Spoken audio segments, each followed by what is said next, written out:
twishimiye ko mukomeje kubana natwe kuri uyu muyoboro wacu wa YouTube. Uyu munsi reka tuvuge ku ngingo ikundwa na benshi, ndetse biragoye ko ku kigero cy'imyaka yose uriho utarabikora: gusomana.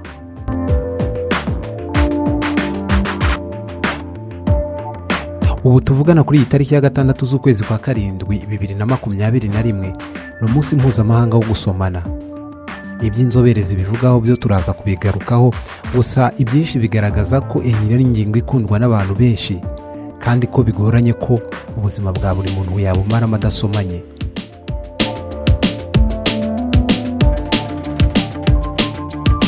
Nimvuga gusomana uraza kumva akabizu, aka gasanzwe ka kandi ka tire langue. Tire langue ni bwa buryo bwo gusomana byimbitse, ndetse ngo bizamura n'amarangamutima atari make. Reka gato tuvuge kuri iyi tariki. Ni itariki ya 6 z'ukwezi kwa karindwi buri mwaka abantu ku isi bizihiza umunsi mpuzamahanga wo gusomana. Ni igikorwa inzobere zivuga ko ari ingenzi mu buzima bwacu.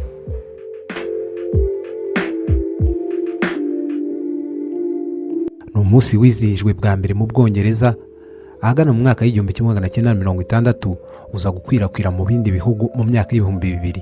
Urumva ko ari ejo bundi bitewe n'igihe wavukiye. Mu myaka ishize, Andrea de Meridian, inzobere mu gusomana akaba n'umwanditsi w'igitabo Kissing Everything You Ever Wanted to Know About One's Life's Sweetest Pleasure, yabwiye BBC ko uyu munsi ari ingenzi mu buzima.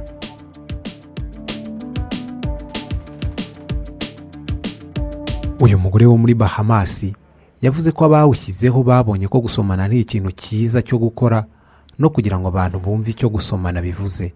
Ubu ndabivuga useka, ariko niba uri kumwe n'umukunzi wawe muribuka uko mwasomanye bikamera.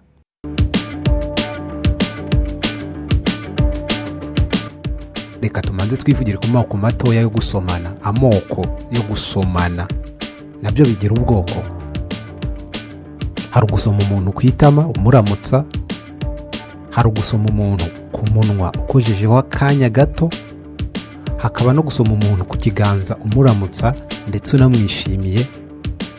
Ibya nyuma binakundwa n'abantu benshi ndetse barimo n'urubyiruko. Ni ugusomana byimbitse mugahuza indimi bigatinda.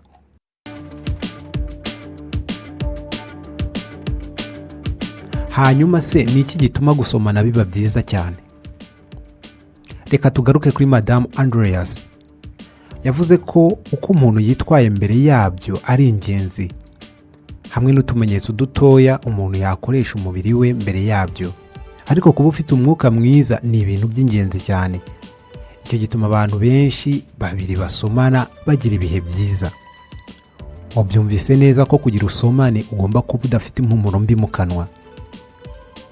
Niba wiyiziho kugira impumuro mbi mu kanwa, ntuzanabitinyuke kuko ntago byagwa neza uwo mugiye kubikorana.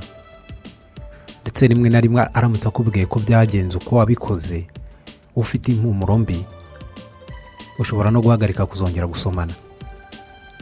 Uyu mudamu avuga ko gusomana byagiye bihinduka uko ibihe byagiye bisimburana, bikava mu gusomana ku kiganza abantu baramukanya bikagera aho bigeze ubu. Aho bigeze ubu nawe urahumva. Niba warize muri segonderi uribuka ko abantu bajyaga bihingika ku gikuta rimwe na rimwe aho amatara atari bagasomana, yewe rimwe na rimwe baniyiba. Uributse niba warigeze gusomana muri ubwo buryo uranisetse. Hanyuma se gusomana bimaze iki?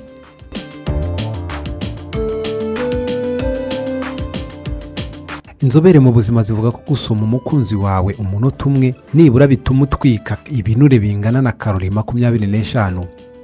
Zivuga ko kandi hari ubushakashatsi bwerekanye ko gusomana birinda umujagararo, ibizwi nka stress. Ibi ngo bigatuma ugira ubuzima bwiza. Ya nzobere yacu mu byo gusomana ubwo yaganiraga BBC nayo yagize ati gusoma umwana uri umubyeyi we, gusoma inshuti yawe ni ikintu gituma umuntu yumva ameze neza, umuntu yumva akunzwe, yumva yitaweho, ndetse yumva adasanzwe. Niba rero ikintu cyoroshye nko gusoma umuntu bituma umuntu yumva ameze neza kandi nta kiguzi na kimwe bisaba, ndavuga nti tanga ku rukundo mu gusomana.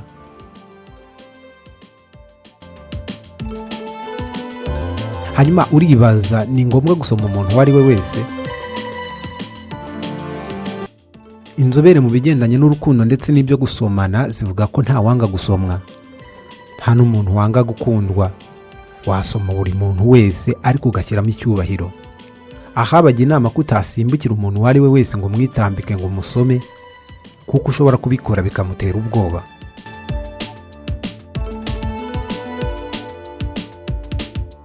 Gusomana bituma umuntu akubaha ndetse akakugirira urukundo rutangaje. Ku rubyiruko ngo gusomana bya bindi twavuze bigiye imbere cyane cyangwa by'akanya karekare ngo bishobora gutuma byanazamura n'andi marangamutima yerekeza no ku mibonano mpuzabitsina.